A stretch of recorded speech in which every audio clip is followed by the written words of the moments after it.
एक line add करो। नसीराबाद छावनी में लूटपाट, नसीराबाद छावनी में लूटपाट, डूंगर जी जवाहर जी, नसीराबाद में लूटपाट, डूंगर जी जवाहर जी द्वारा की गई। होगी लूटपाट। अब देखो आगे, अपन आगे पढ़ेंगे और आगे जो अपन पढ़ेंगे, एक तो मैंने नसीराबाद पढ़ ली, नसीराबाद के अलावा कौन सी पढ़ लिया? धौलपुर, देवली। अब राजस्थान का ऐसा विद्रोह स्थल जब महिलाओं ने भाग लिया तो कहाँ लिया था? एकमात्र ऐसा विद्रोह स्थल जब महिलाओं ने भाग लिया था। देवली किस चीज में बताया गया हमें? कहाँ से पता चला कि महिलाओं ने भाग लिया था? एक नाटक बताया था, कौन सा? राजमहल नाटक का लेखक कौन है?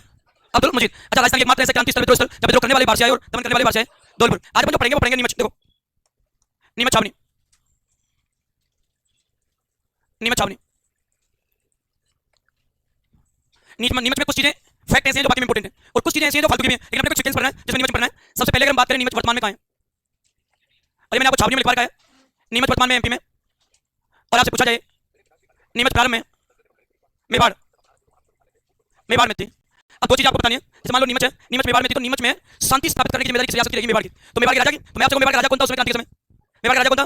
और मेवाड़ का पीए कौन सा था? साबर्स, यानी राजा स्वरूप सिंह था और पीए था मेजर साबर्स। अब यहाँ कंडीशन में बात करें, दो कैरेक्टर और हमारे पास आ जाते हैं कि समय मेवाड़ शासक, और मेवाड़ के राजा का नाम था स्वरूप सिंह, स्वरूप सिंह, और मेवाड़ का पीए, पीए की फुल फॉर्म क्या है? Political agent. और मेवाड़ का पीए था मेजर साबर्स, मेजर साबर्स।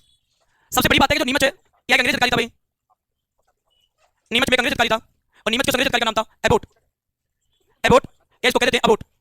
ये स्टेटमेंट जो स्टार्टिंग में आपको याद करने होते हैं, इनमें जो व्यवस्था है जो स्पेशल हो गया। हमने तो नसीराबाद पढ़ लिया, तो मैं आपसे राजस्थान में क्रांति की शुरुआत कहां से हुई थी? कब हुई थी? सूचना कब आई थी राजस्थान में? कब आई थी?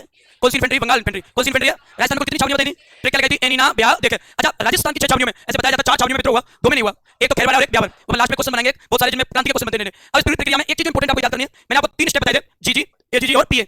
जीजी का क्या होता है? भारत का। जीजी कौन था उसमें? Lord Canning. एजीजी का होता है राज्य का। एजीजी की फुल फॉर्म क्या है? Agent to governor. एजीजी का मुख्यालय कहां था? कब बनाया? और ग्रीष्मकालीन मुख्यालय कब बनाया? 1845 में। पहला एजीजी लोमड़ी नहीं, लोकेश, मिस्टर लोकेश। क्रांति के समय पैट्रिक लोरेंस। अच्छा, एजीजी से पहले कौन सा पद चलता था राजस्थान के लिए? रेजिडेंट कहां रहता था? दिल्ली में। अंतिम कौन था? डॉक्टर लोनी। कौन था? कोई बात नहीं। अरे क्या हो गया? क्या खा के आ गए तीनों? दो गया डॉक्टर लोनी। अच्छा बताओ, एजीजी कौन सी व्यवस्था संभालता था? प्रशासनिक या शांति? प्रशासनिक व्यवस्था कहां से संभाली जाती थी? आगरा से। कहां से? उत्तरी पश्चिमी सीमा प्रांत उसका मुख्यालय का नाम है। हम जो आज पढ़ेंगे वो नीमच पढ़ेंगे। नीमच क्यों इंपॉर्टेंट है? आपने कुछ चीजें पढ़ रखी है, जैसे किसी ने पढ़ी है पहले क्रांति, तो चीजें फिक्स है भाई। नीमच वर्तमान में कहां? एमपी में। पहले क्रांति के समय किस रियासत में आता था? मेवाड़ में। और मेवाड़ के राजा का क्या नाम था? और स्वरूप सिंह का क्वेश्चन आता है, इसके द्वारा चलाए गए सिक्के थे, उन पे नाम लिखा जाता था दोस्ती बंधन या दोस्ती लंदन। क्या लिखा जाता था? दोस्ती लंदन। इसके को लिखा जाता था, यानी लंदन से इसकी फ्रेंडशिप को दर्शाते थे। इसके बाद बात करें इनका पीए कौन था भाई?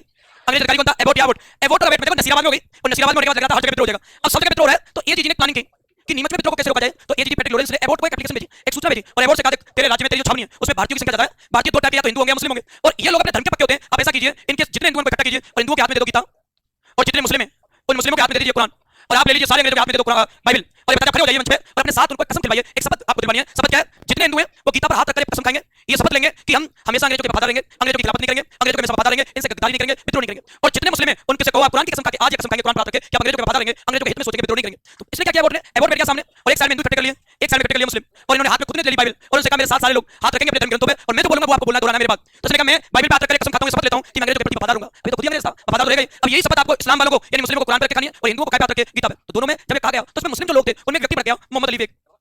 और मोहम्मद अली बेग बैठ जाता है और वो खड़ा हुआ पूरी भीड़ में से मोहम्मद अली बेग, और खड़े होकर कहता है कि मैं इस कसम को नहीं मानता, मैं इस बंधन को नहीं मानता जिन अंग्रेजों के लिए वफादारी सिद्ध करने के लिए हमें अपने कुरान को बीच में लाना पड़ा, कुरान की कसम खानी पड़ी है। यानी हम आपस में हमारे रिलेशन अच्छे, और आपको आपकी वफादारी सिद्ध करने के लिए हमें कुरान की कसम खानी होगी, अपने धार्मिक ग्रंथ को बीच में लाना होगा। अगर तुम्हारी वफादारी कुरान की कसम खाने से सिद्ध होती है तो मैं इस वफादारी का आज और अभी त्याग करता हूं, मैं अंग्रेजों की कोई वफादारी नहीं करूंगा। अब केवल मेरा और तुम्हारा एक ही रिलेशन है, वो विद्रोह का। इसलिए मैं विद्रोह करने के लिए तैयार हूं, मैं कुरान की कसम तुम्हारे लिए नहीं खा सकता। विद्रोह कर देता सारे मुस्लिमों को बोलता है कि इनके लिए तुम कुरान की कसम खाएंगे, जिस मंगल पांडे ने तुम सबके लिए बलिदान दिया है उनके यानी उनको बचाने के लिए आपको कुरान की कसम खानी पड़ेगी। विद्रोह का समय आप हथियार उठाइए और विद्रोह कीजिए। यही सेम टू सेम हिंदुओं में से व्यक्ति खड़ा हुआ हीरा सिंह, और हीरा सिंह ने कहा मेरे हिंदू भाइयों, जब मोहम्मद अली बेग इस काम को कर सकता है तुम क्यों नहीं कर सकते? क्या अंग्रेजों की वफादारी सिद्ध करने के लिए गीता की कसम खाएंगे? क्या स्थिति यहां तक पहुंच चुकी है कि इनकी वफादारी के लिए हमें गीता की कसम खानी होगी? हम नहीं खाएंगे, अपने धार्मिक ग्रंथ को बीच में नहीं लाएंगे। राजनीतिक मुद्दों में धार्मिक ग्रंथ का क्या काम? हम नहीं ला सकते। हम विद्रोह करने के लिए तैयार हैं। दोनों के नेतृत्व में यह विद्रोह गया, और विद्रोह होता 3 जून 1857 को।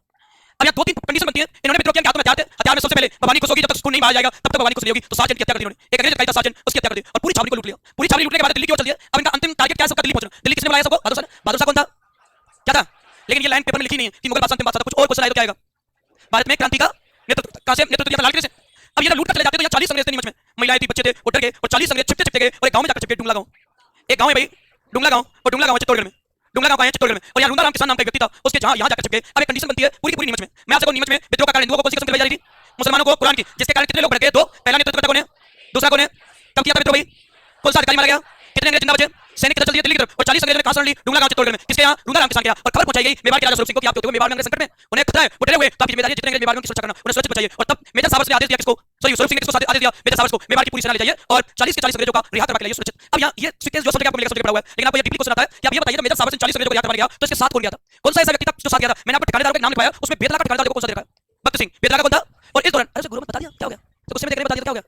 बेतला का ठाकुर कौन था? भक्त सिंह। और भक्त सिंह मेजर साबर्स के साथ आया और ये बताते हैं 40 अंग्रेजों को रिहा करवाता है और इन्हें लेके पिछोला झील, और पिछोला झील में जगमंदिर, और जगमंदिर में इनको शरण दी और वहां एक व्यक्ति था गोकुल चंद मेहता, उसको इनका किलेदार नियुक्त किया गया था कि ये आपकी सुरक्षा करेगा। तो पूरा सीक्वेंस यहां से चलेगा कि ये पहले तो काफी अभी कहां है नीमच एमपी में, पहले का था राजा कौन है, पीए कौन है, अधिकारी कौन है, नेतृत्व करते हैं कौन से, विद्रोह कब हुआ है, कौन सा अधिकारी मिला है, कितने बच गए, कहां जाकर छुपे, किसके यहां जाकर छुपे, इनको किसने बचाया?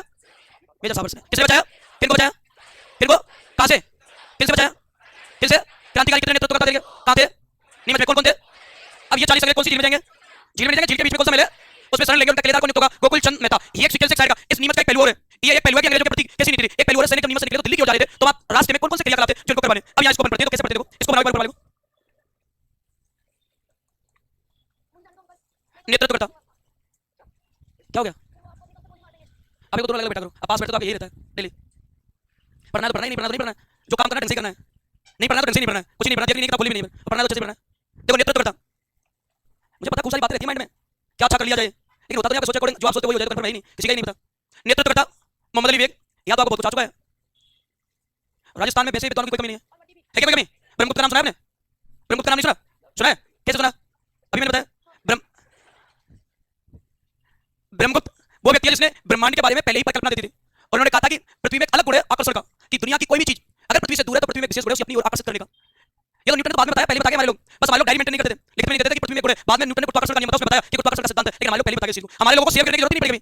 न्यूटन को सेव करने की जरूरत पड़ी, हमें सेव करने की जरूरत नहीं पड़ी, बिना सेव करे बता दिया सब कुछ, लेकिन हमारे लोग मेंटेन नहीं करते, लिखित साक्ष्य कभी नहीं दिए, और न्यूटन ने गुरुत्वाकर्षण का पूरी थ्योरी दी है। इसलिए ये चीजें किसके माध्यम से गई? न्यूटन के, जबकि परिकल्पना हमारी है, पृथ्वी में विशेष गुण है अट्रैक्शन का, वो हर चीज को अपनी ओर खींचेगी। अगर आप छत से कूदोगे तो आप नीचे आओगे, ऊपर जा ही नहीं सकते। आपने कभी सोचा ऊपर की तरफ क्यों नहीं कूद सकते, नीचे क्यों कूदते हो? क्योंकि पृथ्वी केंद्र की तरफ आपको आकर्षित करती है, ठीक है आपको ये बड़े विशेष गुण। लेकिन आपकी सीमा अगर आपका पलायन वेग अगर वो क्रॉस कर देते हो, उसके बाद आप कहीं भी जा सकते हो ब्रह्मांड में, ना नीचे आओगे ना ऊपर जाओगे, बीच में रहोगे। पलायन वेग की सीमा अगर क्रॉस कर दोगे आप कूदेगा, फिर आप कहीं नहीं रहोगे, ना धरती के ना ब्रह्मांड के, बीच में रह जाओगे, किसी पिंड पे बैठे रहोगे मंदिर में। देखो तो मोहम्मद अली बेग और दूसरा नेतृत्व करता है हीरा सिंह, और वो ब्रह्मगुप्त जो था भीमाल के थे, जब विद्वानों का जन्म ही नहीं हुआ तो हो सकता है दो और विद्वान आ गए हो, ऐसा भी हो सकता है, इस क्लास में दो आ गए हो। देखिए कितने नेतृत्व करता आ गए, कौन कौन से, क्या करने आए? नेतृत्व करने आए, कहां थे? आए कहां थे? वहीं थे, आए कैसे नेतृत्व किया? अच्छा कब किया था मित्रों? 3 जून 1800। किसको मारा? मरने वाला अधिकारी, क्रांति के दौरान दिल का दौरा पड़ने से मरने वाला कौन था? सबसे बड़ी बात है, आपको सार्जेंट का भी मिल जाएगा। एक और इंपॉर्टेंट चीज है नीमच में, वो क्या है? गोली चल रही थी, गोली चल रही थी, और ये बताते हैं इनको रोकने के लिए बहुत सारे कर्मचारी आए, लेकिन उन्होंने गोली चलाई, गोली किसी क्रांतिकारी को ना लगा, उनके अधिकारी बोले विलियर को, वो खुद ही मर गया आपस में गोली मारी। उनका ये कह सकते हैं कि विलियर नाम के अधिकारी का संबंध भी किससे था? नीमच से। और ये मरने वाला अधिकारी, मरने वाला अधिकारी सार्जेंट था। ये स्टार्टिंग की प्रक्रिया है जो नीमच में पढ़ते हैं। अपने को पढ़ना है कि जब तक जगमंदिर में नहीं पहुंचाते 40 से 40 अंग्रेज, तब तक पढ़ना उसका पहलू है, वो मैं बताऊंगा क्रम है, और इस पहलू से क्वेश्चन नहीं आता जगमंदिर तक। हमारा दूसरा स्टेप है इसका नीमच का, वो इंपॉर्टेंट पढ़ना है, ये बनाइए एक बार। अच्छा बता सकते हो कारण क्या था मित्रों का? यानी कुरान और गीता की कसम खिलाई गई जिसमें हिंदू मुस्लिम दोनों बढ़कर विद्रोह करते थे, इसलिए 3 जून 1857 को किसकी हत्या कर दी गई? सार्जेंट। लेकिन न्यायिक अधिकारी आप याद रखोगे अबोट या एबोट, ये क्रांतिकारी इंपॉर्टेंट है, एबोट या अबोट। अब नीचे नोट लगाएंगे, दो लाइनें जो अपने को बनानी है नोट में। पहली लाइन लिखेंगे, नीमच से भागे 40 अंग्रेजों ने, नीमच से भागे 40 अंग्रेजों ने डुंगला गांव चित्तौड़गढ़ में रूंदाराम किसान के यहाँ, डुंगला गांव, देखो डुंगला, रूंदाराम किसान, रूदाराम किसान के यहाँ शरण ली। डुंगला गु नहीं डू, रूदाराम किसान, कुछ तो आ रहा है, सीधा नहीं सही उल्टा तो आ रहा है, कुछ तो आ रहा है। अगला नोट लगाएंगे, इन 40 अंग्रेजों को मेजर सावर्स और बेदला के ठाकुर भक्त सिंह ने रिहा करवाया। अब मुझे सारे लोग ये बताओ इनको कहां लेकर जाएंगे? अगला नोट लगाना, टेबल को तोड़ना नहीं, आराम से बैठना है। इसमें लिखना 40 अंग्रेजों को स्वरूप सिंह ने जगमंदिर में शरण दी, समझे? जिनका सुरक्षाकर्मी गोकुल चंद मेहता को नियुक्त किया गया। अब जो दूसरा स्टेप है वो आपने को ज्यादा फोकस करना है। देखो मैंने आपको बताया था, देखो एक तो जगमंदिर है, जगमंदिर की क्या इंपॉर्टेंस है? जगमंदिर की एक इंपॉर्टेंस है कि जगमंदिर में यानी जो जहांगीर था, जहांगीर का विरोध किया था उसके दो बेटों ने। हमारे एक वंश है मुगल वंश में प्रथा है हर बेटा अपने बाप का विद्रोह करेगा, और ये चीज जहांगीर ने स्टार्ट की थी अपना विरोध करके। तो जब जहांगीर राजा था तो उसका बेटा था खुर्रम, और खुर्रम ने उसका विद्रोह कर दिया, और जहांगीर ने आदेश दिया खुर्रम को गिरफ्तार करने का, तो भाग जाता है आगरा से, और आगरा से भागकर गुजरात जा रहा था, तो रास्ते में वो मेवाड़ आया, और मेवाड़ के राजा कर्ण सिंह ने उसे शरण दी थी जगमंदिर में। और जगमंदिर की सुंदरता को देखकर इतना इंप्रेस हुआ कि इसे प्रभावित होकर उसने ताजमहल बनवाया। तो खुर्रम ने ताजमहल निर्माण की प्रेरणा किससे ली थी? जगमंदिर से। अब यहाँ बात करें अब एक दूसरा पहलू हो रहा है, देखो जैसे नीमच के सैनिक कहां जाएंगे? दिल्ली की तरफ, और नीमच के सैनिक दिल्ली की तरफ जा रहे थे, और दिल्ली की तरफ जाते हुए पहले पहुंचे चित्तौड़गढ़, चित्तौड़गढ़, चित्तौड़गढ़ के बाद पहुंचे निमाइड़ा, निमाइड़ा, निमाइड़ा के बाद पहुंचे छाबड़ा, छाबड़ा के बाद पहुंचे पलोद, और पलोद के बाद पहुंचे देवली, और देवली में जाते हैं देवली से मिलकर एक, अच्छा देवली में क्रांतिकारी सैनिकों का किसने साथ दिया था?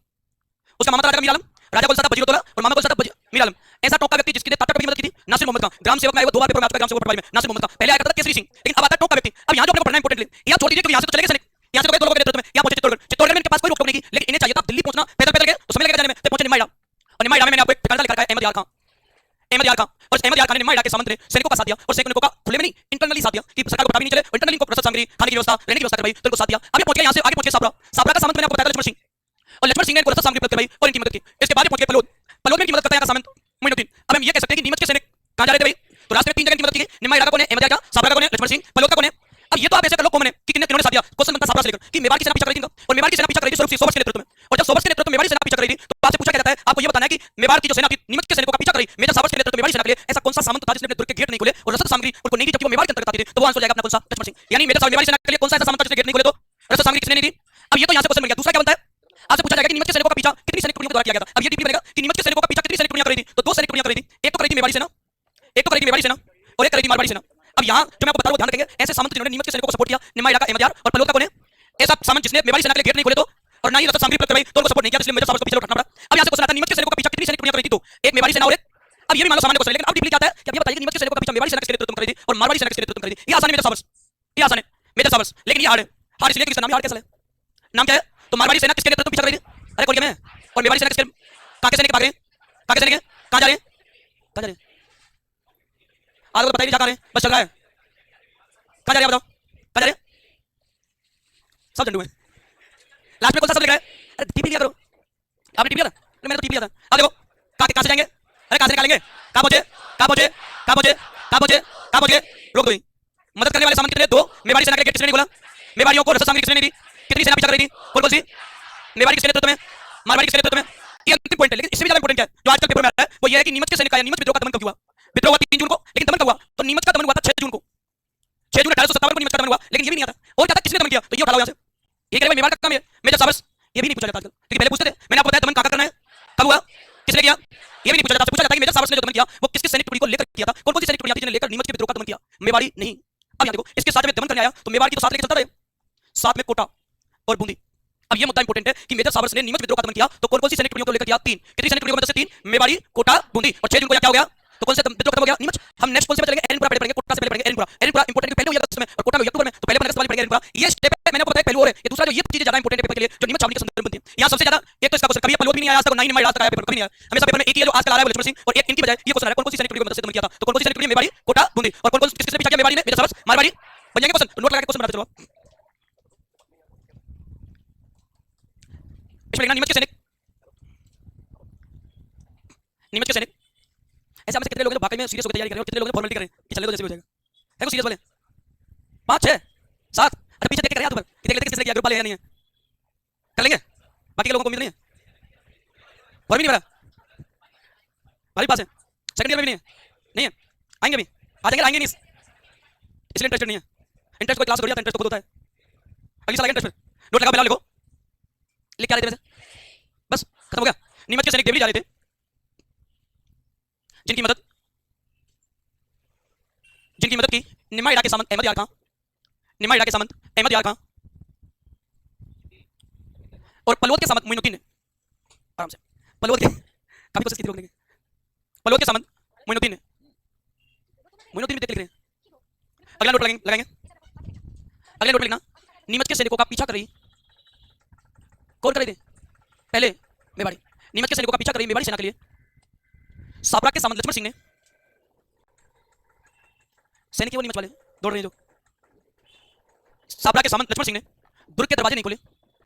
बोलना है, नीमच के सैनिकों का पीछा कर रही मेवाड़ी सेना के लिए छाबड़ा के सामंत लक्ष्मण सिंह ने दुर्ग के दरवाजे नहीं खोले, और ना ही रसद सामग्री उपलब्ध करवाई, और ना ही रसद सामग्री उपलब्ध करवाई। कहां से बोलो? दरवाजा नहीं खोला और रसद सामग्री उपलब्ध नहीं करवाई, यानी खाने पीने की चीजें। अब यहां से 2 मुद्दे, एक तो ये फैक्ट है और ये एक फैक्ट है, 2 फैक्ट दोनों इंपॉर्टेंट है पेपर में, नई चीजें ये सारी इसमें लिखना। नेक्स्ट, नीमच के सैनिकों का पीछा, नीमच के सैनिकों का पीछा मेवाड़ी सेना ने मेजर सॉबर्स के नेतृत्व में जबकि मारवाड़ी सेना ने हार्ड कैसल के नेतृत्व में किया।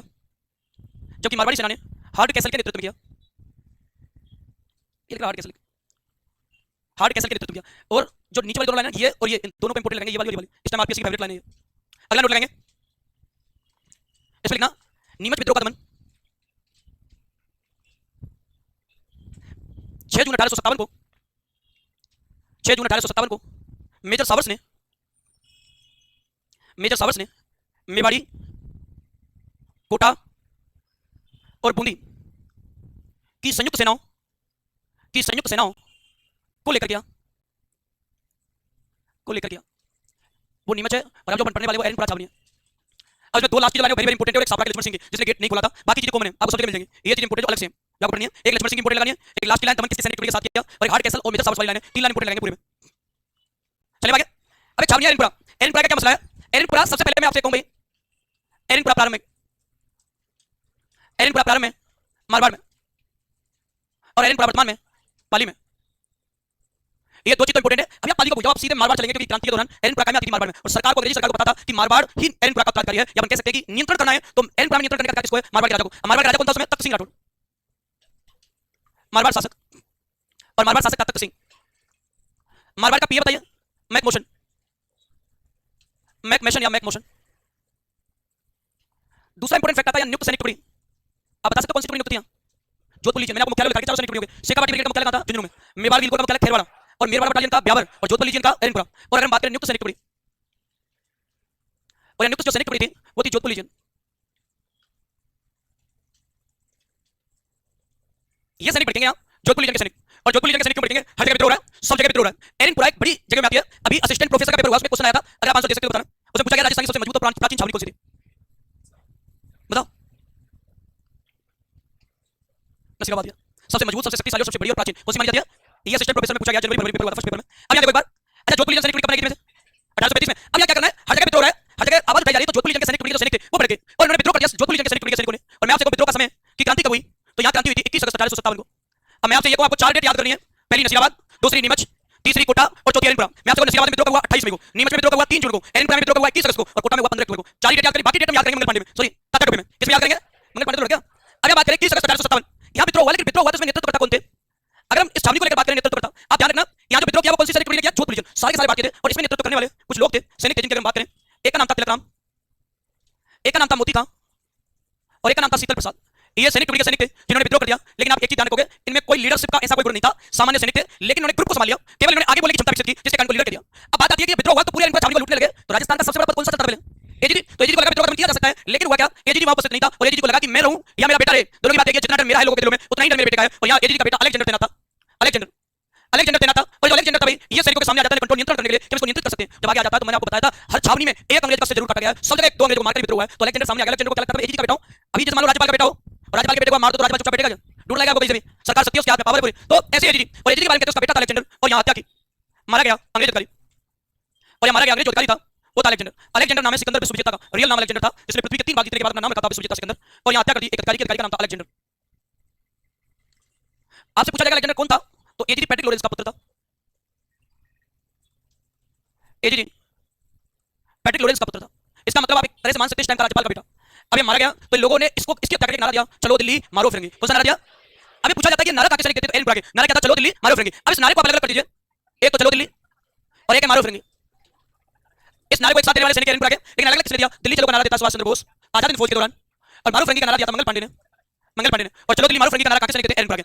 जब खबर लगी पैट्रिक लॉरेंस को कि मेरा बेटा मारा गया है, तो पैट्रिक लॉरेंस ने तुरंत तख्त सिंह को पकड़ लिया, खून का बदला खून से लेंगे, एक सिर के बदले में एरनपुरा के सारे सिरों को काटेंगे, जितने सिर के उन सबके सिर चाहिए मुझे कटे हुए, मुझे खून का बदला खून से चाहिए, मेरा एक बेटे मरने के बदले में एरनपुरा के सारे सिरों की बलि चढ़ाऊंगा, सबके सिर काटना चाहता हूं, और मुझे कटे हुए सिर ला कर दे। तब तक सिंह ने सेना तैयार की इनके पीछे रवाना करने के लिए, लेकिन तब तक वो आगे निकल चुके थे, शक्ति अर्जित कर चुके थे, जिसके बाद हराना बड़ी बात थी। तो मैं आपसे कहूंगा कि सैनिकों ने नारा क्या दिया था भाई, चलो दिल्ली मारो फिरेंगे, और दिल्ली की ओर रवाना हो गए। अब वो क्षेत्र तो पाली के अंतर्गत पड़ता है, दिल्ली जाकर पाली क्रॉस करना पड़ेगा, पाली के बाद डिस्ट्रिक्ट क्रॉस करनी पड़ेगी, रियासत ऐसे करके जा रहे थे, लेकिन रास्ते में उन्हें रुकना पड़ा क्योंकि वो थक गए, और दूसरा उन्हें लीडर नहीं था उनके पास। मैंने आपको बताया लीडर तो थे, लेकिन उन्होंने केवल आवाज उठाई आगे, बाकी में क्षमता लीडर की जो चाहिए थी वो नहीं की, बैलेंस करने वाली एक मजबूत व्यक्ति चाहिए, कम से कम जो क्षमता रखता हो सामंत की, लीडरशिप की। और जब ये ऐसे लगा तो लीडरशिप की खोज में थे, और तब ये पहुंचते हैं खैरवा गांव में, और खैरवा गांव में से मिल जाता है कुशाल सिंह चंपावत। तो ये प्रक्रिया स्टार्टिंग की है, जिनमें राजा कौन पढ़ेंगे अपन, पीए कौन पढ़ेंगे, और अगर हम बात करें सैनिक टुकड़ी कौन सी थी और कब हुआ था विद्रोह, कितने लोगों के नेतृत्व में? पहला कौन सा है? तिलक राम, मोती खां, किसकी हत्या कर दी?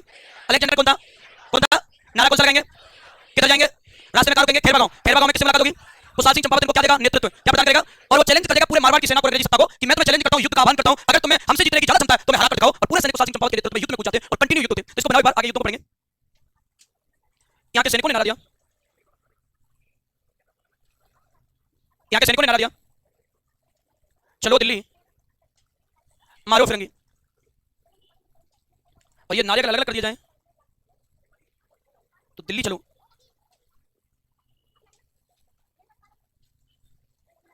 सुभाष चंद्र बोस ने दिया, और मारो फिरंगी मंगल पांडे ने। ये दोनों अलग अलग कर दिए। आजाद फौज के आंदोलन के दौरान दिया गया था सुभाष चंद्र बोस द्वारा दिल्ली चलो, क्योंकि भारत का दिल दिल्ली है और हम पहली बार कब्जा करेंगे आजाद फौज के नेतृत्व में दिल्ली पर। लेकिन अंग्रेजों ने मौका ही नहीं दिया इनको कि दिल्ली पर कब्जा कर पाए, पहले इनको परास्त कर दिया। तो आजाद फौज यानी सुभाष चंद्र बोस कैसी तैयार कर लाया था फौज, पूरे अंग्रेजों को खदेड़ने में क्षमता रखती थी, लेकिन सेना पड़ गई, उनके पास हथियार नहीं थे। जापान की सरकार ने मदद करने से मना कर दिया, जिसके बाद सुभाष चंद्र बोस अकेले पड़ गए और हार जाते। सारे लोगों को कैद कर लिया, बस सुभाष चंद्र बोस को नहीं पकड़ पाए।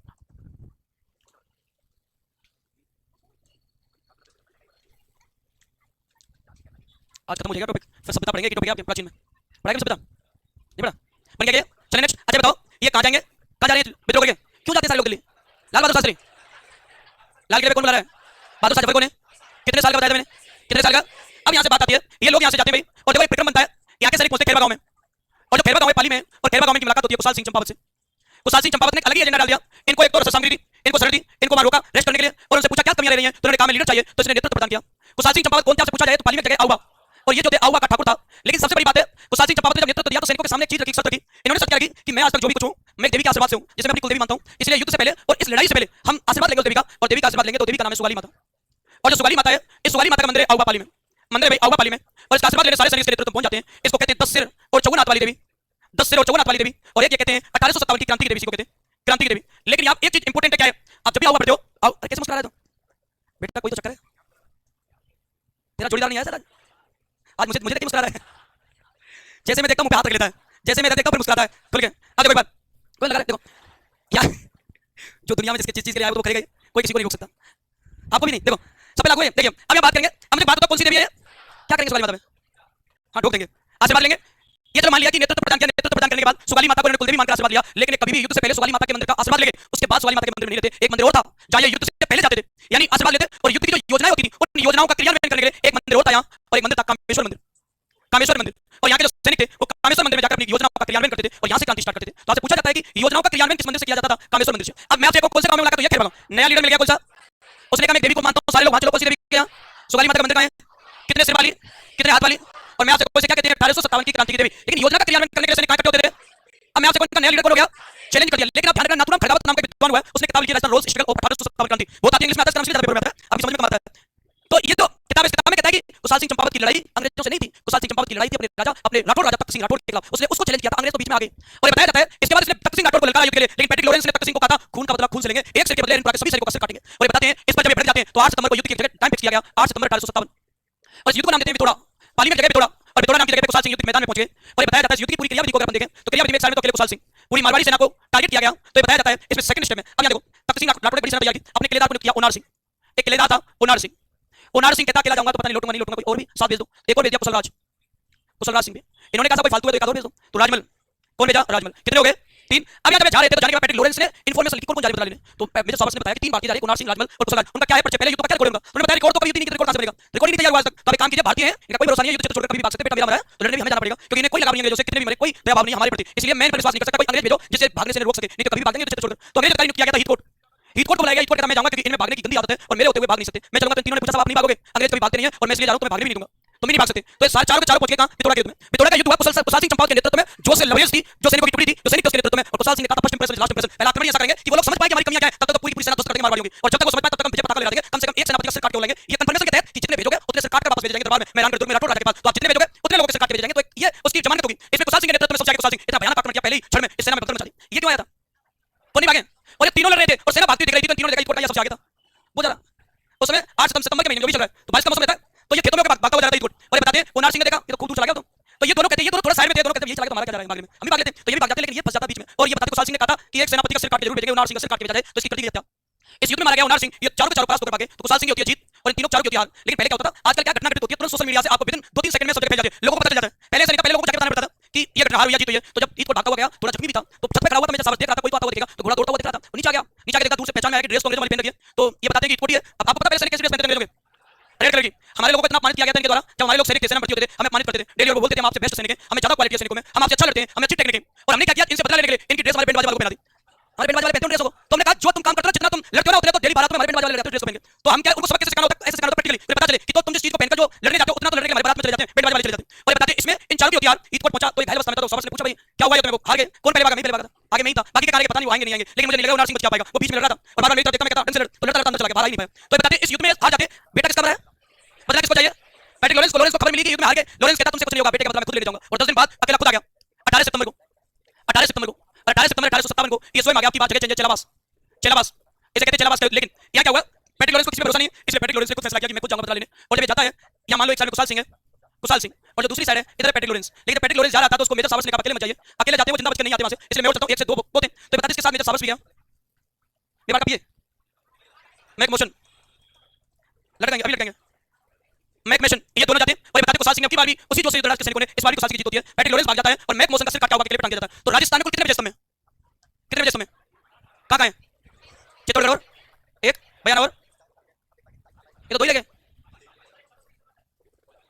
तो मैं बताता हूं राजस्थान पूरे भारत का पहला समय बयाना, बयाना क्यों है, बयाना इसलिए गुप्त वंश का राजा समुद्रगुप्त जिसने अपने जीवन काल में 21 राजा को हराया, इतिहास का बहुत बड़ा आंकड़ा है कि जीवन काल में 21 राजा है, तो उसने बयाना में बनाया पहला विजय स्तंभ। एक विजय स्तंभ चित्तौड़गढ़ में, एक विजय स्तंभ मंडोर में और एक क्रांति का विजय स्तंभ आउवा में। तो कितने विजय स्तंभ है, अरे कितने हैं, बयाना, मंडोर, चित्तौड़गढ़, आउवा, कितने विजय स्तंभ है, 4। अब इसमें देखो इधर अंग्रेजों ने इधर भारतीय तो को नाम देते काले गोरों का युद्ध, क्या नाम देते भाई, काले गोरों का युद्ध। ये पूरी प्रक्रिया कौन से गांव से स्टार्ट हुई है, अरे कौन सा गांव है, मुलाकात किससे, क्या प्रदान किया, कौन था ये, कौन सी माता, मंदिर कहां है, कितने से कितने आते हैं, क्या कहते हैं इसको, अच्छा इसको क्या प्रदान करता है, योजना का क्रियान्वयन कहां से, पहला युद्ध कब हुआ, किस नाम से हुआ, कुशाल सिंह की क्या हुई, इधर से कितने लोग आए, पहला कौन है, दूसरा, तीसरा, चौथा, चारों की क्या हुई, मरने वाला, अगला कब होता है युद्ध, युद्ध का नाम क्या है, दूसरा नाम, इधर कौन है, इधर कितने, पैट्रिक लॉरेंस और या सिर किसका काटा गया और कहां टांगा गया, इसलिए आउवा के किले पर टांगने के कारण इसको क्रांति का विजय स्तंभ की संज्ञा दी जाती है। जो बताया जाता है क्रांति का विजय स्तंभ कहां है, आउवा। तो अपन एरनपुरा के काके सैनिक आएंगे, एरनपुरा के, और कौन से गांव में आएंगे, बनाओ एक बार इसको, नींद आ रही है, एरनपुरा के सैनिक,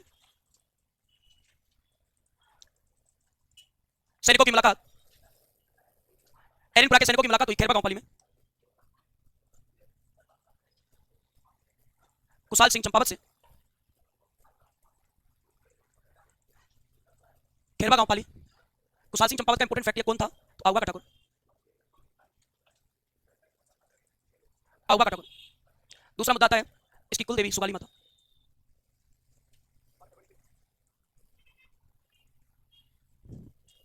सुगाली माता का जो मंदिर है,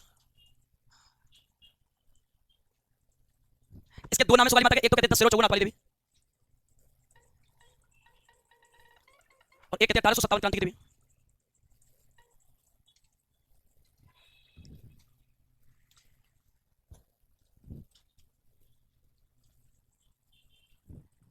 कुशाल सिंह के नेतृत्व में योजनाओं का क्रियान्वयन किया जाता था। कामेश्वर मंदिर,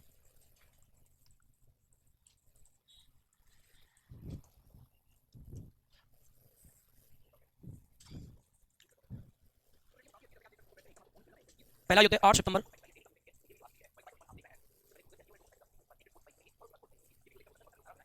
पिथौरा का युद्ध, यानी जो पहला युद्ध है 8 सितंबर 1857 में पिथौरा का युद्ध।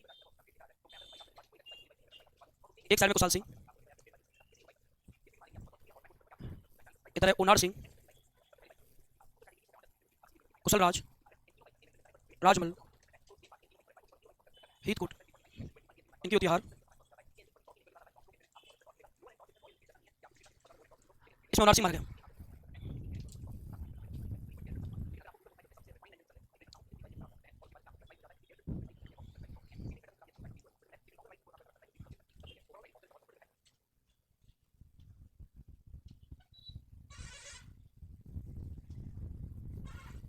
चले आगे। अब इसके बाद देखो पिथौरा युद्ध के जस्ट 10 दिन बाद कौन सा युद्ध होगा, चेलाबास का, यानी 18 सितंबर 1857 को जो युद्ध होगा उसे अपन नाम देंगे चेलाबास का युद्ध। नेक्स्ट अब देखो आगे, इसके बाद आता है 18 सितंबर 1857 चेलाबास का युद्ध। चेलाबास का युद्ध, इसका एक अन्य नाम और है काले गोरों का युद्ध, काले गोरों का युद्ध।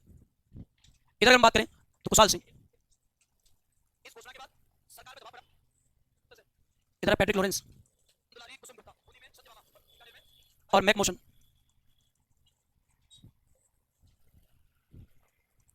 कुशाल सिंह की इसमें फिर से जीत हुई। इस युद्ध की स्पेशलिटी क्या है, विशेष क्या है इस युद्ध में, मैक मोसन का सिर काटकर आउवा के किले पर टांगा गया। मैक मोसन का सिर काटकर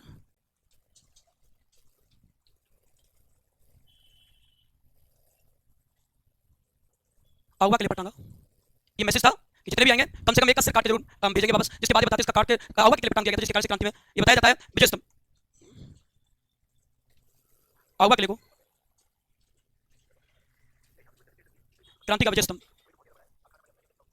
क्रांति का विजय स्तंभ कहते हैं आउवा के किले को।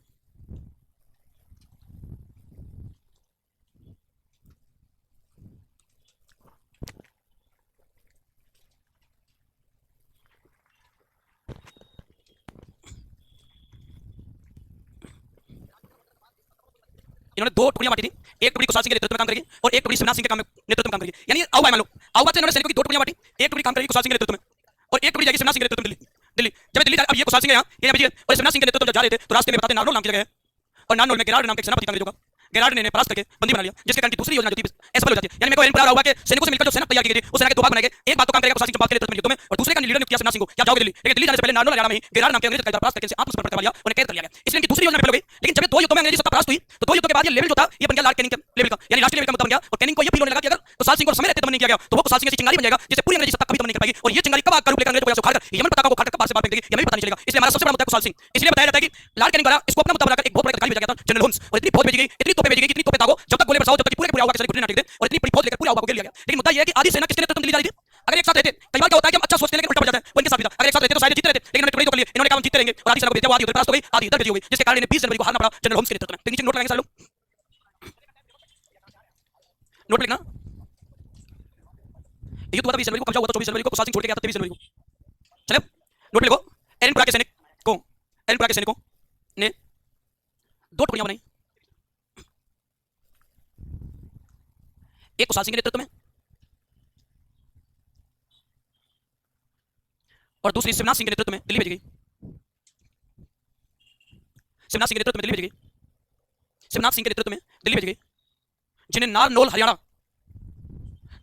हरियाणा में अंग्रेज अधिकारी गेरार्ड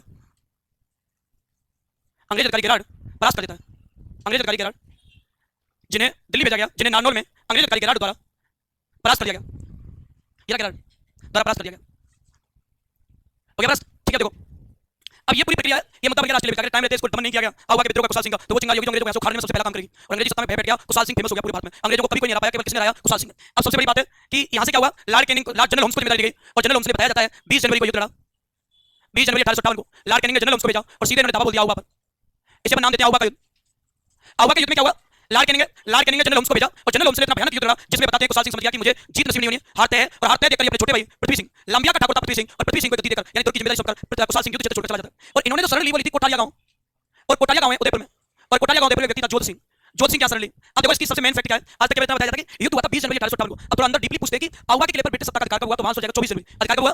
तीसरा था कि कुशाल सिंह युद्ध छोड़कर कब गया, तो 23 जनवरी को। किसे सौंप गया, अपने छोटा भाई था लंबिया का ठाकुर पृथ्वी सिंह। इस युद्ध में जनरल होम्स के नेतृत्व में पृथ्वी सिंह ने आत्मसमर्पण कर दिया, कुछ सैनिक भागे, अकेला पृथ्वी सिंह बचा, घुटने टेक दिए। और इसमें बताते हैं कि पूरी आउवा में लूटपाट मचाई और लूटपाट मचाने के दौरान जनरल होम्स को लगा कि ये सैनिक जिस चीज से मोटिवेट होते हैं, इन सैनिकों को जिस चीज से एनर्जी मिलती है वो इनकी कुलदेवी सुगाली माता को ले लो, इसको ले चलते हैं, जिससे एनर्जी नहीं मिलेगी इनको, और सुगाली माता की मूर्ति उठा लेता है अजमेर। अभी हाल ही में अजमेर नहीं है, सुगाली माता की हाल ही में मूर्ति कहां है, बागर संग्रहालय पाली में, वहां रखी हुई है, प्रेजेंट में रखी हुई है बागर संग्रहालय। तो बागर संग्रहालय कहां है, वापस लेके संग्रहालय में दिया गया और संग्रहालय का क्या नाम है, बागर संग्रहालय। तो ये प्रक्रिया अब यहाँ बताते हैं जो कुशाल सिंह की देव ने शरण ली थी कोटालिया गांव उदयपुर में, किसके शरण ली थी, जोध सिंह। अब यहाँ से भी निकल के बाद और बताया जाता है इनको 8 अगस्त 1860 में इन्हें नीमच से पकड़ा गया, नीमच से गिरफ्तार किया, नीमच से पकड़ा। अब दो चीजें, एक ये युद्ध क्षेत्र छोड़कर गए कब 23 जनवरी को, इन्होंने शरण डाली कोटालिया गांव में, किसके यहाँ ली, जोध सिंह। ये पकड़े गए 8 अगस्त 1860 को, कहां से पकड़े गए, नीमच से। और इन पर जांच आयोग उठाया और जांच आयोग का नाम है टेलर आयोग। जांच आयोग का नाम है टेलर आयोग ने छानबीन की और टेलर आयोग ने छानबीन में रिपोर्ट दी कुशाल सिंह निर्दोष थे, कुशाल सिंह निर्दोष है। यानी टेलर आयोग ने भी इनको क्या घोषित कर दिया, निर्दोष। उन्होंने कहा कि लड़ाई अंग्रेजों से थी नहीं, इनकी लड़ाई मारवाड़ के राजा से थी, यानी सामंत की लड़ाई राजा से अपने मालिक से थी। ये तो अंग्रेज बीच में है, अलेक्जेंडर बीच में नहीं आता तो क्यों मरता। अभी बताते हैं ये पूरी कंडीशन बताइए तो 10 नवंबर को रिहा कर दिया, 10 नवंबर 1860 को रिहा कर दिया और 1864 में इनकी मृत्यु हो गई। लेकिन पूछा जाता है मरे कहां थे, उदयपुर में। मृत्यु कहां हुई थी, अरे कहां भाई, तो पूरी की पूरी व्यवस्था कौन सी जनवरी से चलेगी। तो लॉर्ड कैनिंग ने आउवा के लिए किस सैनिक सेनापति को भेजा, जनरल होम्स को। किसको भेजा था, और युद्ध की डेट आती है तो डेट कितनी आएगी, 20 जनवरी 1800। और भागेगा कौन, युद्ध क्षेत्र छोड़ के कौन, और किसको सौंप जाएगा, और ये छिपेगा कहां जाके, किसके यहां पकड़ा कर जाएगा, और कहां से पकड़ा गया, आयोग कौन सा आएगा, क्या घोषित किया गया, और यहां पर कर दिया, मृत्यु कब हुई, और कहां मृत्यु हुई थी। पूछा जाता है अंतिम में क्या करने लगा, तो स्कूलों में पढ़ाने लग गया था, प्राइवेट स्कूलों में शिक्षा देने लगा, और उसी दौरान यानी पैसे काम में लग गया, शैक्षिक काम में लग गया कि लोगों की भलाई, और उसी दौरान 1864 में क्या हो जाती है, मृत्यु। युद्ध पहले एक लाइन लिखेंगे आप यहां, लॉर्ड कैनिंग ने आउवा के लिए जनरल होम्स को भेजा, जनरल होम्स को भेजा, और यहां एक युद्ध करवाएंगे जनरल होम्स, इसलिए यहां कुशाल सिंह साइड में नहीं आता, विपक्ष में आता है पृथ्वी सिंह। पृथ्वी सिंह की हार हुई, जनरल होम्स की हुई जीत, इसने आत्मसमर्पण कर दिया।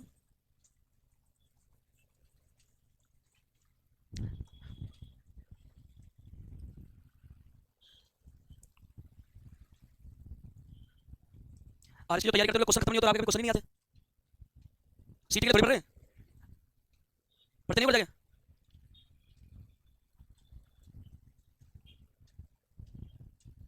जैसे की तैयारी करो उसमें क्वेश्चन खत्म नहीं होते। अच्छा,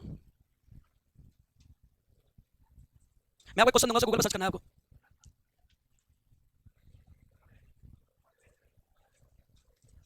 क्या हो गया? केवल एक ये सामंती था, ठाकुरी था, मारवाड़ गया ही नहीं कभी, इसकी दुश्मनी थी। नाथुराम खड़गावत है, वो कहता कभी इनकी दिलचस्पी थी नहीं राजा के अधीनता में, राजा के पास काम करने में। और सामंतों की 4 श्रेणियां चलती, मारवाड़ एक राज भी है, एक सरदार है, एक मुस्तद्दी और एक गनायत, उनमें से केवल 4वीं श्रेणी को सामंत होते थे, उनमें से ही को नाम दिया जाता है। मेवाड़ में संबंध ही नहीं, मेवाड़ से संबंध है। बन गया क्या? नीचे लाइन लिखते चलो, 2-3 सामान्य तैयारी मत करो, सामान्य तो सभी करते हैं, नोट में लिखो, अरे लिखो, इसमें लिखो, कुशाल सिंह जीत की आशा ना देखते हुए, कुशाल सिंह जीत की आशा ना देखते हुए युद्ध क्षेत्र छोड़कर, युद्ध क्षेत्र छोड़कर चले गए जिन्होंने शरण ली कोठारिया गांव, नहीं उदयपुर, कोठारिया गांव पोस्टिंग उदयपुर, जोत सिंह के यहाँ, बिल्कुल जोत सिंह के यहाँ ले ली शरण। क्वेश्चन में तारीख लिख लो, 23 जनवरी 1858, 23 जनवरी 1858, ये डेट कहीं नहीं मिलती। दूसरा लिखो, जनरल होम्स ने आउवा के किले पे, जनरल होम्स ने आउवा के किले पर अधिकार किया 24 जनवरी 1858 को, 24 जनवरी 1858 को।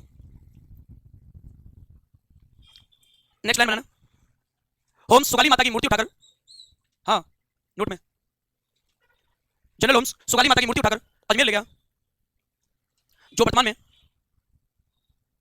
बागर संग्रहालय पाली में रखी है, जो वर्तमान में बागर संग्रहालय पाली में रखी है, बागर संग्रहालय पाली में रखी है। नेक्स्ट लिखो, कुशाल सिंह को 8 अगस्त 1860 को, कुशाल सिंह को 8 अगस्त 1860 को, 8 अगस्त 1860 को नीमच से गिरफ्तार किया गया,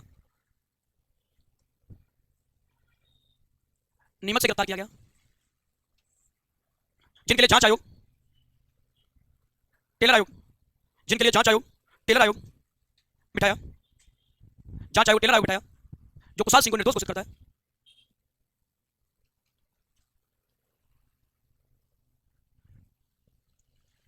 अगली लाइन नोट लगा के लिखेंगे, जो कोई पेपर में नहीं है आज तक। कुशाल सिंह को 10 नवंबर 1860 को, कुशाल सिंह को 10 नवंबर 1860 को रिहा किया, जिनके 1864 में उदयपुर में मृत्यु हो गई, उदयपुर में मृत्यु हो गई। क्या हुआ? मर गया ना? तारीख, तारीख नहीं है।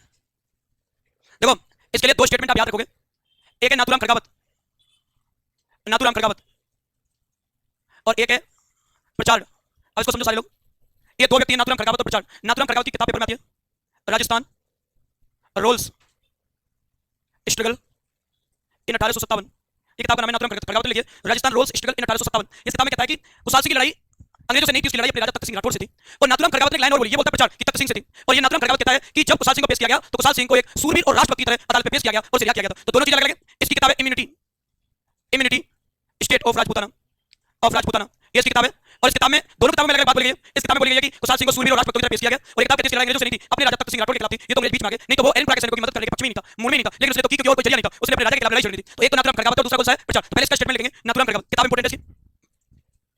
नाथुराम खड़गावत ने अपनी पुस्तक, नहीं कोटा में नहीं, उसी में पहले चला था जो, नाथुराम खड़गावत ने अपनी पुस्तक राजस्थान रोल्स, देख लो, राजस्थान रोल्स स्ट्रगल इन 1857, यानी क्रांति में राजस्थान का संघर्ष, राजस्थान का रोल, मैं कहा गया, मैं कहा गया कुशाल सिंह को सूरवीर और राष्ट्रभक्तों की तरह पेश किया गया था, सूरवीर में राष्ट्रभक्तों की तरह पेश किया गया। और दूसरी लाइन दूसरे नोट में लिखना, प्रचार ने अपनी किताब, प्रचार ने अपनी किताब इम्यूनिटी स्टेट ऑफ राजपूताना, हाँ म्यूनिटी स्टेट ऑफ राजपूताना। मैं कहा बोल रहा है ना म्यूनिटी, ये लिख रहा है ना, म्यूनिटी इम्यूनिटी बोलते लेकिन म्यूनिटी है, म्यूनिटी लिखना है आपको, देखते रहोगे लिखोगे इसको म्यूनिटी को, म्यूनिटी स्टेट ऑफ राजपूताना। मैं कहा कुशाल सिंह की लड़ाई अंग्रेजों से ना होकर अपने राजा तख्त सिंह राठौड़ के खिलाफ थी, अपने राजा तख्त सिंह राठौड़ के खिलाफ थी। कोटा के दो तीन चीजें को मेरे साथ लिखोगे, दो तीन स्टेटमेंट है। पहला आता है कोटा का राजा, कोटा शासक था राम सिंह। एक दूसरा स्टेटमेंट है कोटा का पीए, और कोटा का पीए था मेजर ब्रिटेन। अब होता क्या यहाँ, मेजर ब्रिटेन इस टाइप का अंग्रेज अधिकारी था कि कोटा की पूरी जनता मेजर ब्रिटेन से डरती थी, और मेजर ब्रिटेन का भय लोगों में इस तरह से व्याप्त था कि लोगों की हिम्मत नहीं होती थी, वो कहीं से निकलता था तो सिर्फ ठाकुर निकले। तो कोटा के लोगों में ब्रिटेन नाम का डर बैठा हुआ था, बहुत भयानक वाला, और कोटा के लोगों की कोई हिम्मत थी वो सर भी उठा ले उसके सामने, क्योंकि हमेशा मृत्यु दंड देता था किसी को भी। अब इतना डर है तो नीमच के मेजर सॉरी ये मेजर ब्रिटेन ने कोटा कैसे लगा कि मैं कहीं भी जाऊंगा मेरे लिए इतना ही डर रहेगा जनता में। अब दूसरे राज्य के लोग थोड़ी जानते ब्रिटेन किस टाइप का, कोटा में तो रहता डर बैठ गया, सामने वाले और कोई जगह के लोग थोड़ी जानते, तो जब पता चला कि नीमच में विद्रोह हो गया, मैं जाऊंगा तो नीमच के लोग भी डर जाएंगे, ये वहां गया और जैसे ही जाता दो लोग मौके का फायदा उठाते, मेरा प्यार जोधयाल और सबने कोटा के लोगों की इकट्ठा करके पंचायत करी पड़ी और क्रांति के लिए भड़काना स्टार्ट कर दिया और मोटिवेट करना स्टार्ट कर दिया। इस चीज की खबर जाके पहुंच गई, नीमच में क्रांति का दमन करने में मदद करा था, मैंने आपको बताया था नीमच में क्रांति का दमन कितनी सेनाओं के साथ किया था, साबर से कोटा बूंदी मेवाड़। तो कोटा का मेजर ब्रिटेन कहां था, नीमच में। नीमच क्या हुआ था, तुम्हारे खबर पहुंची साहब ब्रिटेन जी आप यहां घूम रहे हैं, वहां आपके अनुपस्थिति में मेरा अपना जयजाल व्यवस्था खराब करके लोगों को इकट्ठा करके मोटिवेट करें। जब ये सुना गया तो मेजर ब्रिटेन तुरंत रिटर्न आता है और पंचायत करके सभा करते हुए इन दोनों को पकड़ लेता है और इन्हें सजा देता है सबके सामने, बाकी के लोग से भागे बैठना गया डरता, और इन दोनों को पकड़ के सजा देता है फांसी की, कि इनको कल 3 दाड़े सबके सामने पेड़ से लटका के फांसी देंगे। मैसेज होगा लोगों का जो अंग्रेजी सत्ता के खिलाफ आवाज उठाते हैं, ये मैसेज के तौर पे जब ये इसको पता चला और जब पूरी जनता डरी हुई थी तो बताते हैं कि जो मैंने अभी बताया था आपको नाथुराम खड़गावत, वो नाथुराम खड़गावत कहता है कि नंद किशोर नाम का एक व्यक्ति था और नंद किशोर नाम का व्यक्ति इनकी मृत्युदंड की सजा को जनता तक पहुंचाता है, और तब जनता बढ़ी और तब जाके 15 अक्टूबर 1857 को विद्रोह किया था। यानी कंडीशन में क्या करना है आपको कि ये मेजर ब्रिटेन कहां गया था भाई, नीमच, ये कहां गया था नीमच, और नीमच जाता था पीछे से मेरा प्राण जयजाल के नेतृत्व में विद्रोह गया, और ये बताते हैं इस विद्रोह के दौरान 15 अक्टूबर को कुछ लोगों की हत्या की गई थी। तो अगर मैं आपसे कहूं यहां विद्रोह का क्रांति का समय 15 अक्टूबर 1857 और यहां बताते हैं नेतृत्व करता मेहराब खां और जयदयाल, मेहराब खां और जयदयाल ये दोनों जने थे, लेकिन इनको ब्रिटेन ने फांसी की सजा दी। तो नाथुराम खड़गावत के अनुसार नंद किशोर नाम का व्यक्ति था, उसने जनता तक बात पहुंचाई थी कि इनको फांसी दी जाएगी, जिसके बाद जनता भड़क गई कि हमारे हीरो अगर मारे गए तो फिर हमारी आवाज कौन उठाएगा, जिसके कारण यहां विद्रोह हो जाता है और यहां मारे गए अंग्रेज, यहां मारे गए अंग्रेज। एक तो मेजर ब्रिटेन को ही मारा, मेजर ब्रिटेन, इसके ब्रिटेन के दो पुत्र थे फ्रैंक और आर्थर, और एक अगर बात करें डॉक्टर था सेडलर कंटम, सेडलर कंटम, ये जो दो बेटे थे इनके नाम है फ्रैंक और आर्थर, एक का नाम था फ्रैंक, एक का नाम था आर्थर। दो लोगों के सिर काटे गए, बटन नहीं बटन, हाँ बटन के दो पुत्र, क्या पूछ रहे हैं फ्रैंक और आर्थर, क्या हो गया फिर, कहां दिमाग लगा रहे तुम लोग, अरे तो झंडू तो लिखो, तुम ध्यान क्यों दे रहे हैं, दो पुत्र फ्रैंक और आर्थर,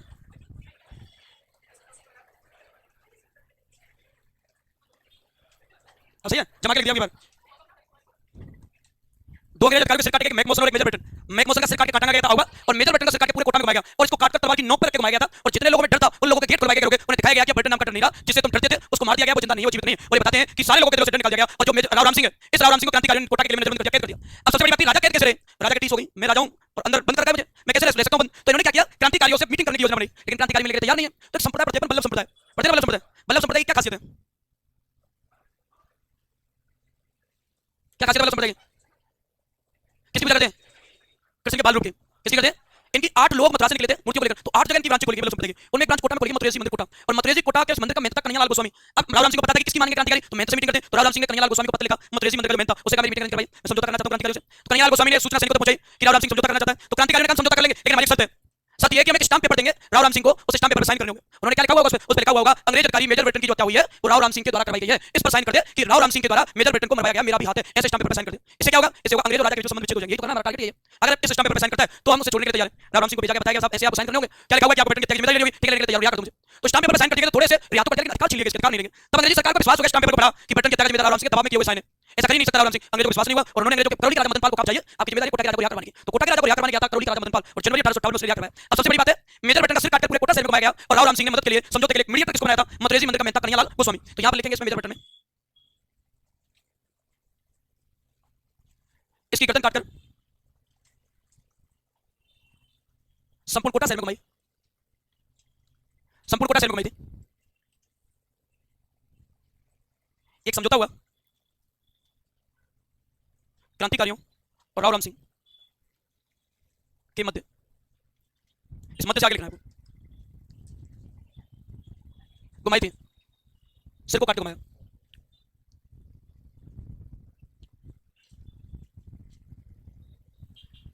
चले आगे मध्य पे पहुंच गए, मध्य के बाद लिखो मथुरेजी मंदिर कोटा, मथुरेजी मंदिर कोष्टक में लिख लेना कोटा।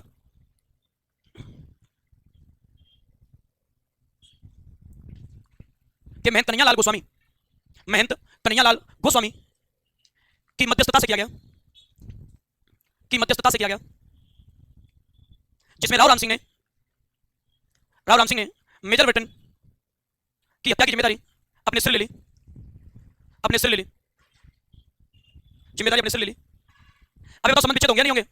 क्रांतिकारी को तो संबंध विच्छेद करने का पूरी फील्डिंग बना ली गई है, लेकिन अंग्रेजों को बिलीव नहीं हुआ। अंग्रेजों ने करौली के राजा मदन पाल को आदेश दिया आप जाइए और कैसे करके राव राम सिंह को रिहा करवाना। अब यहाँ क्या करना है अपने को?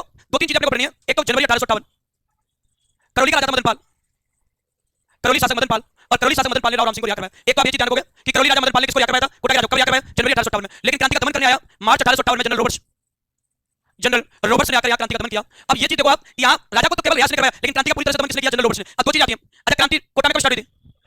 अब देखो अक्टूबर, नवंबर, दिसंबर, जनवरी, फरवरी और मार्च। काउंट करो कितने महीने हो गए? 1 2 3 4 5 6। क्वेश्चन क्या आता है कि कोटा क्रांतिकारी के अधिकार में कितने महीने रही थी? 6 माह। कितने माह रही थी? 6। अब यह बताया जाता है कि इस पूरी कंडीशन में क्या होता है, आपसे पूछा जाएगा जांच आयोग, और जांच आयोग बेटा जिस जांच आयोग का इसी के नाम पड़ता रॉबर्ट्स आयोग, जांच आयोग का नाम ही रॉबर्ट्स आयोग था, और इसने राव राम सिंह को निर्दोष घोषित कर दिया। लेकिन उन्होंने कहा उत्तरदायित्व तो है, लेकिन निर्दोष का हाथ नहीं है, लेकिन उत्तरदायित्व की कोशिश नहीं की, जिसके कारण ये बताते फेरबदल हुआ। पहले सम्मान होता था तोपों की सलामी, और तोपों की सलामी में फेरबदल कर दिया। एक साइड में करौली का राजा मदन पाल और एक साइड में राव राम सिंह। राव राम सिंह को तोपों की सलामी तो जाता 17, इसको तो 13, इसकी घटाकर कर दी 13, इसकी बढ़ाकर कर दी 17, क्योंकि अंग्रेजों का जो विश्वास जीता था वो करौली का राजा मदन पाल द्वारा जीता गया था। ये फेरबदल किया तो दो स्टेटमेंट है। जनवरी 1858 में कोटा के राजा को रिहा करने वाला कौन था? करौली का राजा मदन पाल। और यहाँ पे दमन करने वाला कौन था? General Roberts. कब किया गया दमन? मार्च 1858। और कितने महीने बाद किया गया? 6 माह बाद। और जांच आयोग का नाम जनरल रॉबर्ट्स आयोग, जो बताता है कि राव राम सिंह निर्दोष है, लेकिन उत्तरदायी है। उन्होंने कोशिश नहीं की एक बार भी इस लड़की तोपों की सलामी को हटा दीजिए, तो 17 से घटाकर 13 कर दिया, उसकी बढ़ा दीजिए 13 से बढ़ाकर कितनी कर दी? 17। इसके बाद ये कोटा खत्म हो जाता है, लास्ट रह गया 17 है ना। लिखो इसको, दो लाइन लिखो, क्रांति खत्म हो जाएगी। यानी मेरी साइड से मोर खत्म हो जाएगी। टाइम कम है, थोड़ी स्पीड करवानी पड़ती है इसलिए।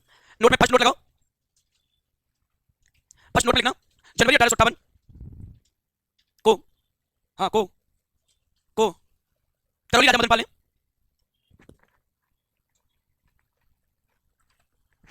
राव राम सिंह को रिहा करवाया था। वो जयपुर का है, कोटा में राव राम सिंह है। दोनों में मैंने आपको अंतर बताया था कि राव राम सिंह है तो कोटा, राम सिंह सेकंड है तो जयपुर।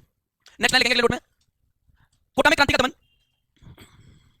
कोटा में क्रांति का दमन मार्च 1858 में जनरल रॉबर्ट्स द्वारा किया गया, जनरल रॉबर्ट्स द्वारा किया गया। अरे कोटा छावनी था क्या? कोटा छावनी था क्या? तो राजस्थान का एकमात्र ऐसा क्रांति स्थल या क्रांति का केंद्र छावनी ना होते हुए राजस्थान में क्रांति का केंद्र बना, वो भी कौन माना जाएगा? कोटा। कि बिना छावनी होते हुए विद्रोह का इतना बड़ा केंद्र बना था। अब दो तीन पॉइंट बनाएंगे, पहला पॉइंट बनाओ, एक लाइन लिखो नोट में, कोटा क्रांतिकारी के अधिकार में,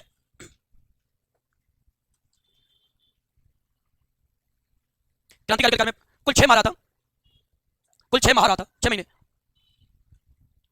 और दूसरा बनाना है नोट, कोटा राजस्थान का, कोटा राजस्थान का एकमात्र बड़ा क्रांति स्थल,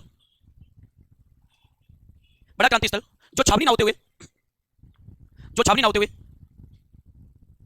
क्रांति का बड़ा केंद्र बना, क्रांति का बड़ा केंद्र बना। बनो देखो नोट लगाओ। कल की थकाने से सब में ना, इसलिए उदास लग रहे हैं। कितने बजे आगे पढ़ने? 12 बजे उदास है, सो क्या है ढंग से? नहीं सोए? एक और नोट लगाओ, नहीं सोए तो फिर थके हुए मैं इसको नोट लगाओ, थकी जाते हैं। तो मैं एक बार सर से कह रहा था 6:30 का टाइम तक कोई आया ही नहीं, तो सर बोलते हैं मुझसे मेवाड़ बागड़ के चित्र खाना, यहाँ के लोग खाना छोड़ सकते हैं, पीना छोड़ सकते हैं, सोना छोड़ सकते हैं, लेकिन एंजॉयमेंट नहीं छोड़ सकते। आएंगे लास्ट टाइम पे आएंगे, लेकिन और आएंगे तो ऐसे आएंगे कि रुकेंगे नहीं, कंट्रोल नहीं होंगे। ये फिर सारे लोग पहुंचेंगे लास्ट टाइम पे पहुंचते हैं। पहले तो ऐसा लगा था कोई नहीं आएगा, लेकिन आए भी और तुम लगा कर दिया वहाँ। नोट लगाओ, हाँ बिल्कुल, इसलिए थकान दिख रही है। मैं तो सुबह पढ़ा रहा हूँ 8 बजे से, 8 से 7 बजे तक कितने घंटे हो गए? तो थकान तो होती होगी 11 घंटे पढ़ाने में। चलिए आप नोट में लिखो, क्या कहते हैं? चलो बेटा नोट लगाओ, काम की बात देखो, नोट में लिखो, नोट में लिखो, कोटा में जांच आयोग, नोट में लिखना है, फोन में लिखना, नोट में लिखना है। कोटा में जांच आयोग, रॉबर्ट्स आयोग, जिसने राव राम सिंह को जॉब नहीं लगे तो तुम्हारी स्थितियां, पूरे राजस्थान में लोगों की स्थितियां गंभीर है। जॉब की गवर्नमेंट जॉब लगे बढ़िया टाइम से, क्योंकि टैलेंट चाहिए तुम्हें आजीविका चलाने के लिए, जीवन को आगे बढ़ाने के लिए, और हर कोई इसमें टैलेंट विकसित हो, ये कंफर्म नहीं है। जब तुम आज स्टार्ट करोगे तो उस चीज का रिजल्ट आएगा 5 साल बाद अच्छे, आज स्टार्ट करोगे, इसलिए तुम्हें 5 साल है कहां? पढ़ के लग जाओ, यही 1-2 महीने पढ़ लो ढंग से, इसमें जब 5 साल संघर्ष करना पड़ेगा। सबकी हैबिट होती है, सबका काम होता है, पैसा होता है, किसी को कुछ करना है, किसी को कुछ करना है, तो जॉब लग जाएगा तो कोई लेना देना नहीं कुछ भी। नहीं तो राजस्थान का पूरा भारत की स्थिति 22 करोड़ लोग एक टाइम खाना खा रहे हैं भारत में, ऐसा देश भारत है। मैं क्या चाहता हूं, क्या बनाया? राम सिंह को निर्दोष घोषित कर दिया, करवाओ, करवा दियो, कर दियो। अब तात्या टोपे जी हैं, इनको लाएंगे घुमाते हुए, देखो। अच्छा ये बताओ तात्या टोपे था कौन? थोड़ी देर कौन था तात्या टोपे?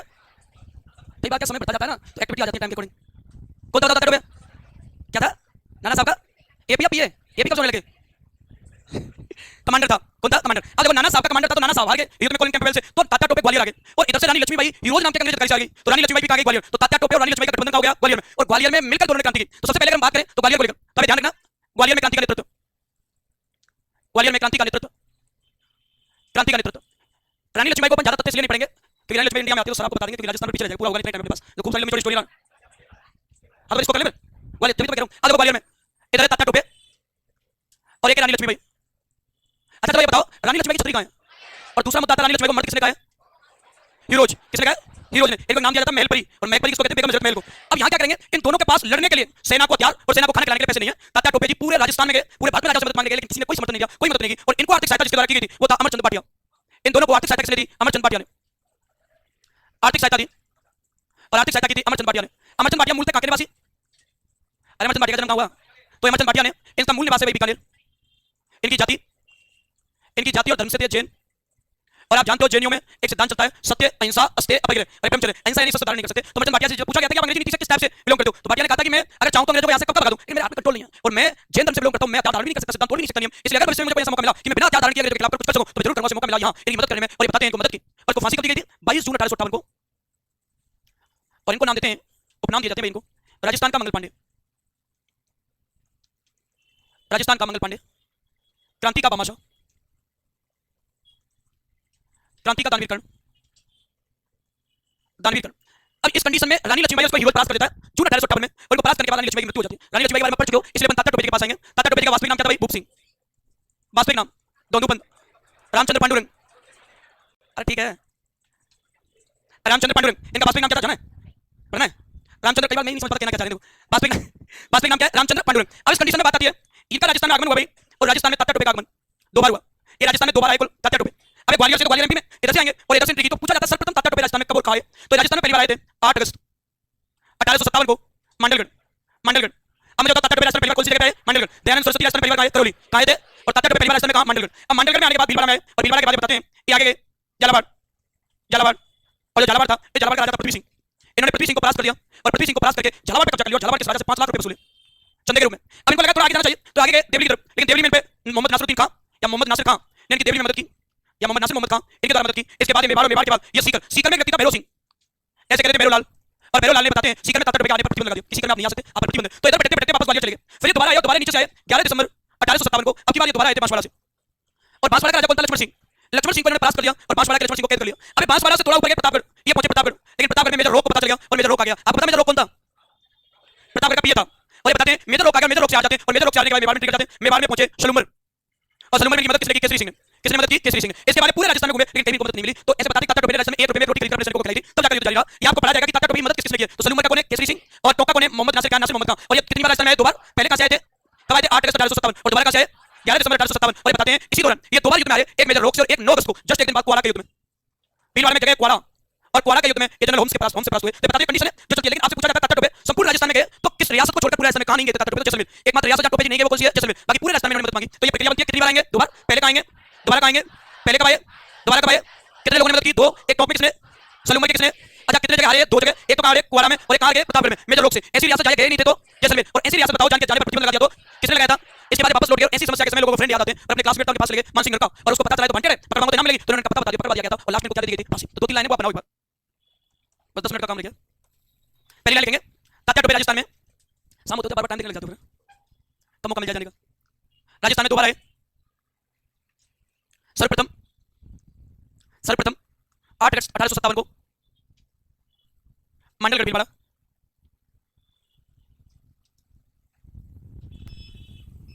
नेक्स्ट लिखना टोपे जी राजस्थान में दोबारा आए 11 दिसंबर 1857 को बांसवाड़ा, बांसवाड़ा। हाँ भाई। नेक्स्ट लिखेंगे तात्या टोपे मदद के लिए, तात्या टोपे मदद के लिए जैसलमेर को छोड़कर राजस्थान की सभी रियासतों में गए, और अब लिखेंगे तात्या टोपे की राजस्थान में मदद करने वाले ठिकानेदार, तात्या टोपे की राजस्थान में मदद करने वाले ठिकानेदार सलूमर का केसरी सिंह, और टोंक का नासिर मोहम्मद खां। केसरी सिंह और टोंक का नासिर मोहम्मद खां। एक लास्ट नोट लगाएंगे, सीकर के भैरव लाल सीकर के भैरव लाल ने टोपे के आने पर प्रतिबंध लगाया था। टोपे के आने पर प्रतिबंध लगाया था। अगर दो डेट आपको याद करनी है, 8 अप्रैल 1859 और 18 अप्रैल 1859।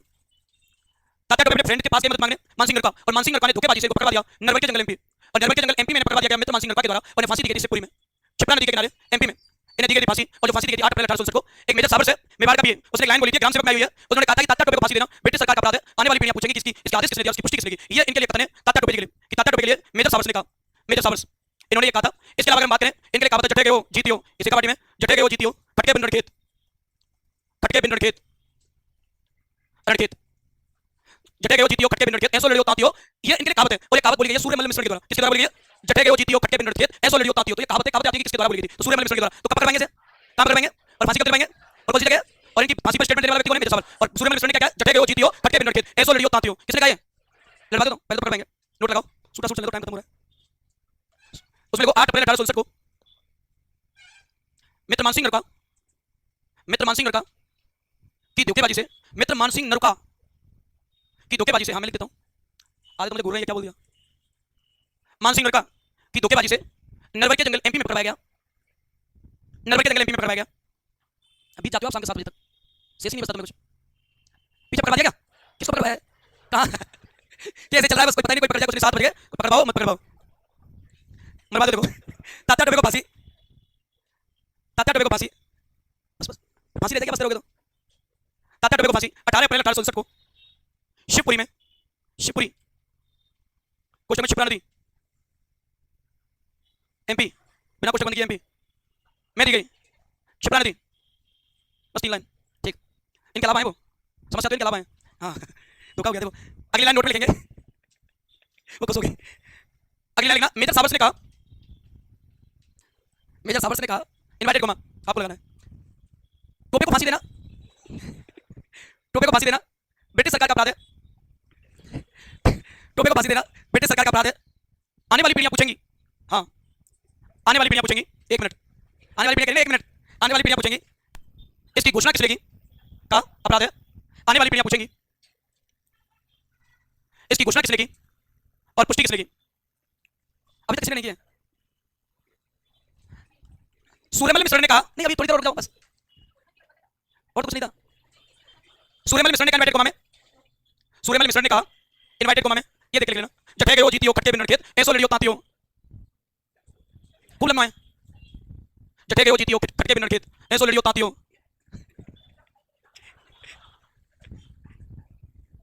आगे है ही नहीं, बस हो गया ना। अब 3 लाइन आपको बनानी है, वो इंपॉर्टेंट है। सबसे ज्यादा पेपर में आई है कि अंग्रेजों को मीठा टक किसने कहा है? कवि शंकरदान। और एक आता है मुल्क का मीठा टक किसने कहा है? किसने कहा? बांकीदास ने। किसने कहा है? और महिलाओं को ललकारते हुए सूर्यमल मिश्रण ने कहा है, जननी जने कपूत मत चंगो जो को है, जैसे कपूतों को जन्म देने से तो अच्छा आप जन्मी ना दे धरती पे ऐसे लोगों को जो इस कुल को धरती को ले जाए। तो 3 स्टेटमेंट है जो अपने को लिखने। हाँ कवि शंकरदान, कवि शंकरदान ने लिखा अंग्रेज मीठा टक, अंग्रेज मीठा टक, मीठा टक। अरे जनू इतनी कठिन लाइन है ही नहीं, इतनी कठिन लाइन है क्या? मीठा टक इसमें क्या बोलो बार बार? कवि बांकीदास ने लिखा,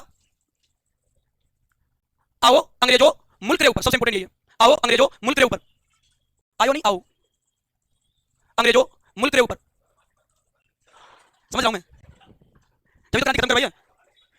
सूर्यमल मिश्रण, सूर्यमल मिश्रण ने लिखा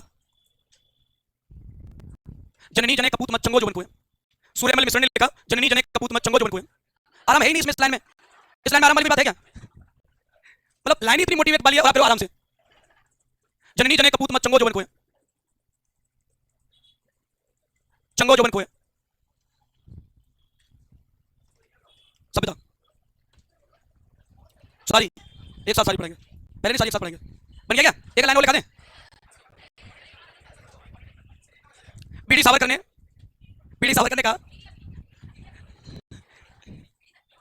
विनायक दामोदर सावरकर, विनायक दामोदर सावरकर ने कहा क्रांति प्रथम स्वतंत्रता संग्राम था। हाँ विनायक दामोदर सावरकर, वीडी सावरकर या विनायक दामोदर सावरकर, क्रांति प्रथम स्वतंत्रता संग्राम था। जॉन सीले, जॉन सीले ने कहा क्रांति एक सैनिक विद्रोह, क्रांति एक सैनिक विद्रोह, क्रांति एक सैनिक विद्रोह था। 2 ही स्टेटमेंट हो रही है बस, हिम्मत कर लो थोड़ी सी। एक तो लॉर्ड कैनिंग और एक स्टेटमेंट है लॉर्ड कैनिंग के बाद प्रचार का। क्यों इनको लिखाना जरूरी है? क्योंकि आजकल इनका ही पैटर्न है जिसमें कैनिंग कहता है कि क्रांति में भारतीय राजाओं ने हमारे लिए तरंग अवरोध का काम किया, अगर वो ना होते तो हम इस पूरे इसमें तूफान में हम बह जाते। और प्रचार कहता है कि अगर विप्लवकारी अजमेर पर अधिकार कर लेते तो हम राजस्थान हमेशा हमेशा के लिए खो देते और अंग्रेजी आधिपत्य जो था वो हमेशा हमेशा के लिए खत्म हो जाता। लेकिन उन्हें कोई लीडर नहीं मिला जिसके कारण वो इतना ज्यादा सफल नहीं हो पाए। तो दो स्टेटमेंट है लॉर्ड कैनिंग ने कहा बस दो ही लाइन है इसमें लिखना, क्रांति में भारतीय राजाओं ने हमारे लिए तरंग अवरोध का काम किया। हाँ, तरंग अवरोध का काम किया, नहीं तो हम बह जाते। लास्ट लाइन, हाँ बनना भेजा, बनना नहीं तो हम भेज जाते बिना बनना। प्रचार ने कहा यदि विप्लवकारी